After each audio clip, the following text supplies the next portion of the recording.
अस्सलाम वालेकुम। उम्मीद है आप सब खैरियत से होंगे। अल्लाह ताला परेशानियों बीमारियों से हम सबको दूर रखें और हम ज़ुबान में रखें, आमीन सुमामीन। And this is day 4 in Turkey Istanbul. और आज हम लोग आए हैं वापस सुल्तान मेहमद स्ट्रीट पे बोट राइड के लिए, क्योंकि लास्ट टाइम जब हम आए थे हम लोग यहाँ पे बोट राइड नहीं कर पाए थे क्योंकि उस दिन वो बंद थी। तो अभी हम लोग आए हैं हाया सोफिया मॉस्क और ब्लू मॉस्क के करीब। Right in front of the blue mosque इधर एक मार्केट थी अंडरग्राउंड, और वहाँ से हम लोग यहाँ पे आ गए हैं बोट राइड करने के लिए। सो यहाँ पे बहुत सारे स्ट्रीट फूड था और यहाँ पे बेसिकली सी फूड था। यहाँ पे बहुत सारी सी फूड्स की शॉप थी और यहाँ पे बहुत ज़्यादा रश भी हो रहा था क्योंकि it was the golden hour। सो यहाँ पे हम आ गए हैं बोट राइड की बूथ पे टिकट लेने के लिए। सो कुछ दिन पहले जब हम हाया सोफिया मॉस्क विजिट करने के लिए आए थे, हमें एक टूर गाइड मिला था and he was asking for around 100 euros for the boat ride, और यहाँ पे हमें अराउंड 30 यूरोज में लगा है। सो यहाँ पे हम आ गए हैं बोट पे and this in front of us is the most iconic view in Turkey. So ये फ्लोटिंग रेस्टोरेंट है and this is one of the most famous restaurant in Turkey and in the world, and this is iconic to Turkey itself क्योंकि यहाँ पे floating restaurants बहुत कम मिलते हैं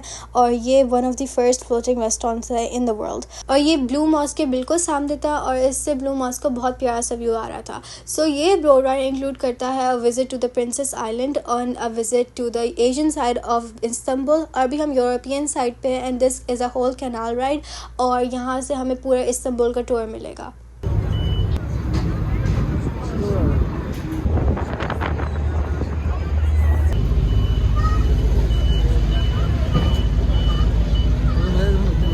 सो यहाँ पे बोट ने एक स्टॉप लिया था टू पिक अदर पीपल और यहाँ पे बहुत सारे लोग फिशिंग भी कर रहे थे।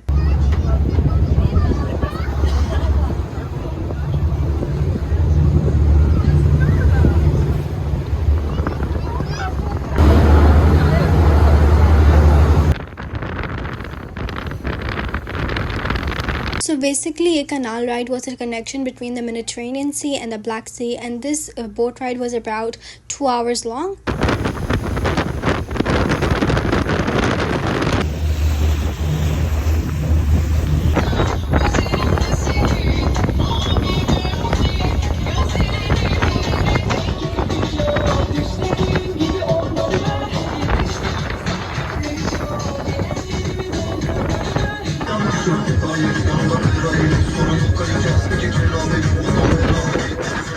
और ये इस्तांबुल सिटी का नाइट का व्यू है and it's so beautiful.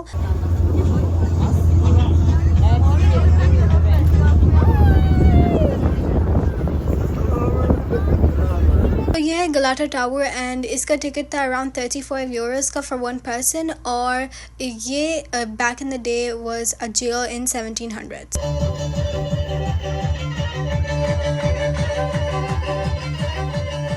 Pheri ride करने के बाद हम यहाँ पे आ गए हैं ब्लू मॉस्क और यहाँ पे अभी इशा की अज़ान हो रही थी and I think it was around 10 o'clock।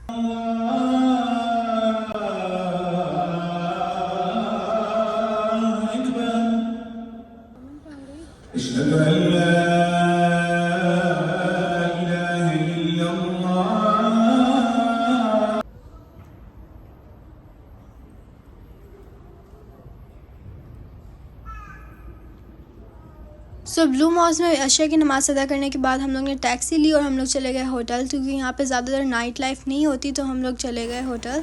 और वहाँ हमारे होटल के करीब एक रेस्टोरेंट था तो हम लोग ने वहाँ से लिया डिनर विच वाज बर्गर्स, और ये है हमारा डिनर। सो इस बर्गर का ऑनेस्ट रिव्यू ये है कि मुझे लगा था इसकी बर्गर की बैटी फ़िश ऑयल में तली गई है, so I didn't really like it and I was tasting fish somehow, so I just ate the French fries. So this is day 4 in Turkey और सैडली आज हमारा लास्ट डे है Turkey में। सो आज हम लोग सुबह उठ गए थे अराउंड 8 o'clock। हम लोग ने सारा पैकिंग की और हम लोग ने होटल से चेकआउट किया, हम लोगों ने टैक्सी बुक की और अभी हम लोग जा रहे हैं एशियन साइड ऑफ इस्तांबुल। हम लोग पहले अभी यूरोपियन साइड पे थे तो हम लोग अभी एशियन साइड को विजिट करने के लिए जा रहे हैं, लेकिन it did not go as plan. तो यहाँ पे हम आ गए हैं the Asian side of Istanbul और यहाँ पे हम लोग एक फॉरेस्ट विजिट करने के लिए आए थे। That's also a very touristic place in here, और यहाँ पे बहुत बड़ी सी लेक थी अकॉर्डिंग टू द इंटरनेट। और ये हमें ड्राइवर बहुत ख़राब मिला है क्योंकि हमें सबसे पहले गलत जगह लेके चला गया था, क्योंकि हम लोग ने एक और जगह बताई थी लेकिन ही took us to another place and he thought हम लोग एक होटल में जा रहे हैं, लेकिन we weren't and he just wanted us to take to the airport क्योंकि उसने हमारे लगेज देख लिया तो उसने कहा इनको तो एयरपोर्ट ही छोड़ना है। आधे घंटे फॉरेस्ट में घूमने के बाद मेरे बाबा उसको समझाना चाह रहे थे कि हमें एक स्पेसिफिक जगह जाना है, लेकिन ही wasn't even understanding क्योंकि उसको इंग्लिश नहीं आती थी। सो हम लोग ने हार खा के कहा कि हमें सिर्फ एयरपोर्ट छोड़ दो। Guess what, our flight was at 9 PM, सो हमें 8 hours एयरपोर्ट पे वेट करना पड़ा। तो यहाँ पे हम पहुँच गए हैं सबिया एयरपोर्ट, और जब हम लोग ने सेल्फ चेकिंग के काउंटर्स देखे हम लोग ने कहा कि एटलीस्ट हम लोग बैगेज तो सेल्फ चेकिंग कर सकते हैं, लेकिन अपेरेंटली उसका भी सिस्टम डाउन था और हमें अराउंड 8 आवर्स लगेज लेकर वेट करना पड़ा फॉर आवर फ्लाइट। तो अभी असर की नमाज़ का टाइम हो गया था, तो हम लोग असर की नमाज़ पढ़ने के लिए नीचे डिपार्चर लाउंज चले गए, और जब तक हम आए तो हमारा काउंटर खुल गया था for boarding. So luggage check in करने से पहले हमें भूख लग रही थी, तो हम लोग ने यहाँ से लिया कुछ खाने के लिए। हम लोग ने केक लिया and this was some pastry and some pasta salad. So luggage check in करने के बाद हम लोग ने यहाँ से ड्यूटी फ्री से कुछ और गिफ्ट्स भी लिए, जैसे फॉर फैमिली फ्रेंड्स, जैसे कि baklava and Turkish delights which was all fresh. Immigration के बाद हम लोग अपने गेट पे चले गए for our flight.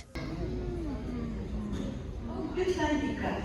Pegasus Hava Yolları TC 1920. तो मगरिब की नमाज पढ़ने के बाद हमारी हो गई थी बोर्डिंग।